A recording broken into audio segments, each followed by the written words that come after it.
What's good, YouTube? My name is DefineSEBY and welcome back to my channel. Today, we're going to be talking about how to be successful in 2020. And this is coming from your very own Seby'S perspective. So let's get this thing started. What is good, YouTube?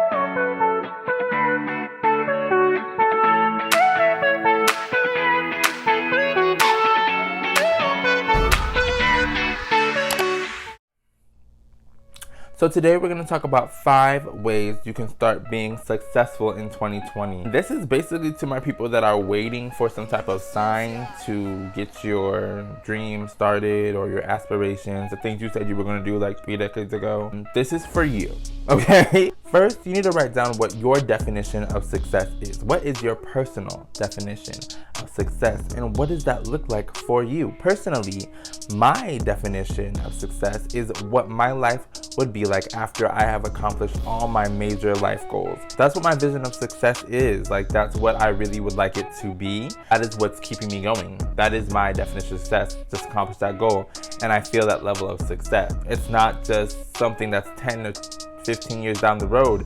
It can literally be tomorrow. Like, what is your definition of success? Secondly, we have to create a change in the mindset. You have to create a change in your mental. One thing I see a lot is people using a situation that they were in, maybe if they lie victim to a serious situation, but allowing that situation to hold them in that circumstance.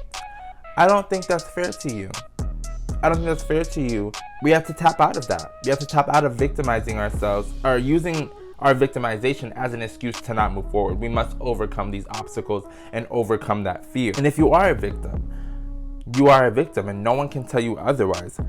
But don't let that anchor you from being less than what you are capable of being. Think about it.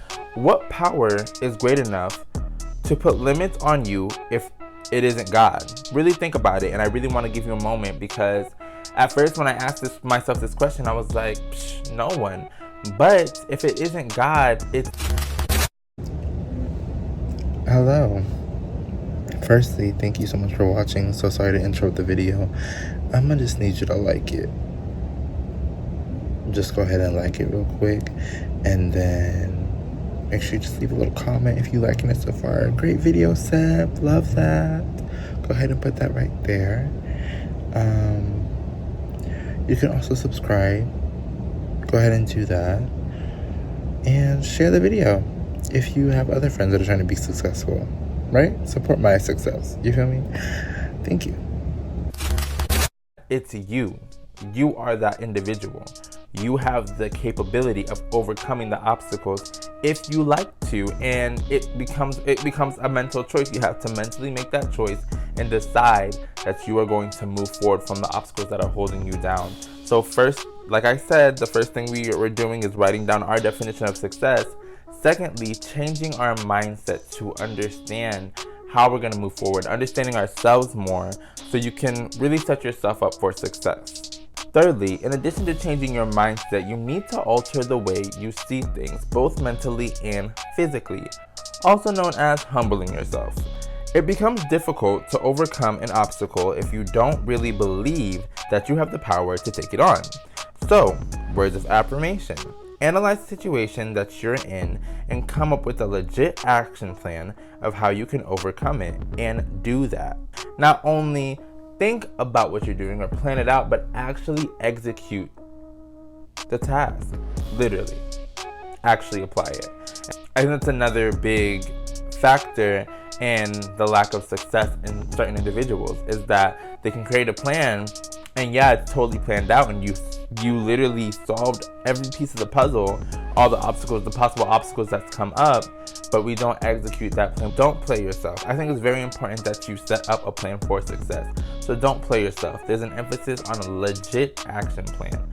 Make sure what you can do is actually going to be successful in doing it. Failure is okay because it only leaves room for growth, but don't make it intentional. Don't set yourself up for failure.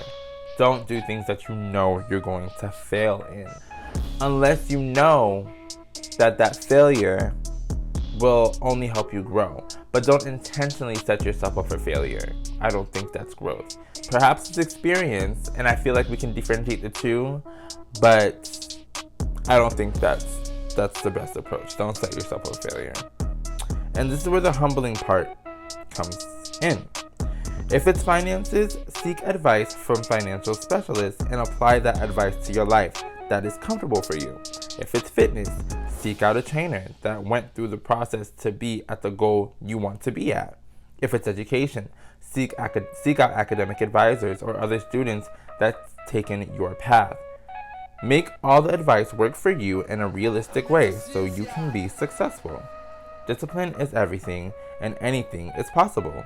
So, in short, no excuses. Humbling yourself is a very, very important aspect to success. Fourthly, you need to find what you're good at and master it. If you have a craft that makes you happy, invest in yourself and utilize that craft. Some say the hardest part is finding what you're good at because you can be good at a lot of things. However, even the Bible talks about being a jack of all trades and a master of none. I actually just did a devotion about that because that hit me in the chest. That really hit me in the chest because I am good at a lot of things, but am I a master?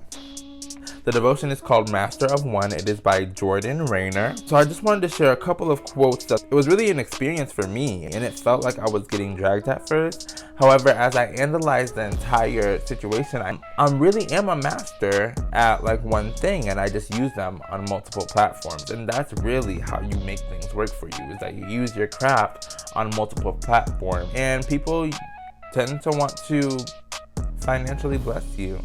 Okay, or bless you in another form when they see that you really are mastering at your craft. You're the first go-to person. One quote says, "Once we have found the work we are going to seek our teeth into, it is of the utmost importance that we humble ourselves and seek out the mentorships of others and who are already masters in our chosen field." The second one says, "For the Christian, the purpose of mastery isn't our own fame and fortune. We pursue mastery primarily for the glory of God and for the good of others." And I have to always remind myself of that. The last quote is, "In order to do our most masterful work for the glory of God and for the good of others, we must find one vocational thing worth staying committed to over a significant period of time. As scripture reminds us time and time again, nothing but diligent hands will rule." And that came out of Proverbs 12:24. And it says, I felt like that hit me personally because y'all know I want to be a surgeon, and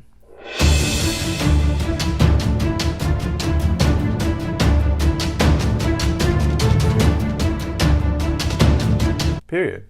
In addition to that, explore your talent and find the one that you are really good at, or the one that brings you most joy, or both. Because sometimes you can be good at one thing, but it really doesn't bring you joy. Like, you're just good at it, and it doesn't bring you joy. And other things, there's things that do bring you joy, but you are not necessarily good at them. I believe that can really maximize your art. This may take 10,000 hours. And you may ask, Seb, how long is 10,000 hours? Well, I have the answer for you.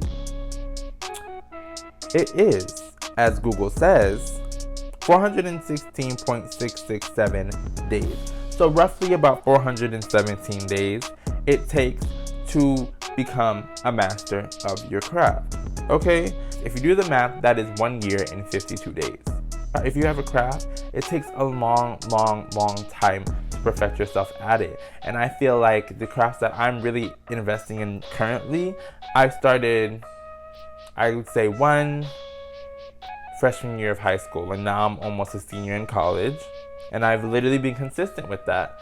Another one, I would say maybe 2 years ago, 2017, still consistent with that, now really utilizing that to maximize myself. Third one was freshman year of college, 2016. It is now 2020. And gaining these skills is allowing me to really invest in the craft of leadership, of administration, my medical knowledge, my knowledge I have in medicine. All these factors, which I really tend to utilize for my future, are really coming into play in the different roles that I have as a student, as a manager, as a front desk personnel, as an admin for another company. So things of that sort, things that I have going on, I know these are things I've been doing, and now that I'm actually in the line of work for it, it really is benefiting me. Like, it's benefiting me so much, y'all. I feel so much better about myself knowing that I invest in my career. Like, I feel better every day. I wake up even more happier every day knowing that I'm doing what I love. I know the paychecks are coming, but I'm not really looking at them right now. I'm not really looking at them right now. I got my bag. I'm in my bag, just not looking at the paychecks. I'm looking at the experience. I'm looking at what I am gaining. The fifth thing is, at this point in your journey, you should be the master of your own craft in your own way. So now, begin to expose yourself to other ways you can apply it and incorporate it in other obstacles that you have.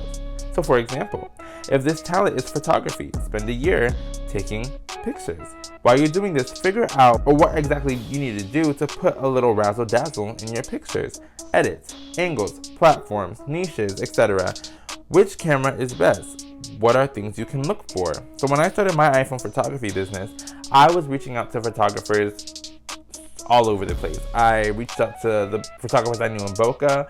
My best friends, honestly, 2 of them, they're amazing photographers, and I seek advice from both of them, and I've been applying them. They really have been working because I saw that they're a master at their craft, and that is the craft that I'm getting into. So I humbled myself and I asked them for tips and, tricks. Like, I literally look at their photography all the time. It's amazing. So I really wanted to get that information so I could apply it to myself. Keep networking, y'all. Networking. I believe that it was literally, let me think, of every position that I have currently. Did I really apply on my own accord for these positions that I have, or was it networking that got me there? And I promise you it was networking. The first one was a friend, the second one was a mentor, third one was a friend, another one was a manager. Networking. Maintain those relationships with your mentors, the managers. Maintain those relationships. Last tip to remember throughout this entire process is always accept opinions and suggestions from others. Only seek advice from the masters. Always take suggestions and opinions from others, because really what they say does matter, because they are the audience that is looking at you and the people that are looking from the outside. So what they have to say does matter. But if you're looking for advice on what to apply to your business, to your skill, to your craft, you need to seek advice from the master. Ask the people that are actually really good at what they do. What exactly did you do? What skills did you put in place to really overcome the obstacles of, anxiety or, failure? Like, how did you take on these things? What did you do? Was it a discipline? Was it a different perspective of your career? Like, how did you switch things up? Did you cut people off? How did you switch things up? So that is all that I have for today. And these are just some tips that I have for being successful in 2020. I believe that these are things that take a lot of time to implement. It doesn't happen overnight. But if you start today, you'll be one day closer to your goal tomorrow, and the next day, and then the next day, and then the next day. You can continue to grow in your craft. There's no need to sit here and wait. Unless the Lord is instructing you to wait, be still and know that I am God. That's different. That behavior, change that today so you can have a different outcome. I feel like some people don't change because they don't even know what results will be if they decided to switch things up. You never know if you're gonna pass or if you're gonna fail. And like I said before, don't set yourself up for intentional failure. If you know something's a bad idea, don't do it. But if you don't know that if it's a bad idea, it won't hurt to try. If you do fail that attempt, you can learn from that experience. It's only a learning experience. Get on your feet and do what you have to do. Sleep when you're there. That's all I have to say. That's all I have to say. Thank you so much for watching throughout this entire video. Please don't forget to comment, like, and subscribe to my channel. Make sure you turn on the notification bell so you can get updated when I post another video. Peace, love, and positivity, my friends. I will see you next time.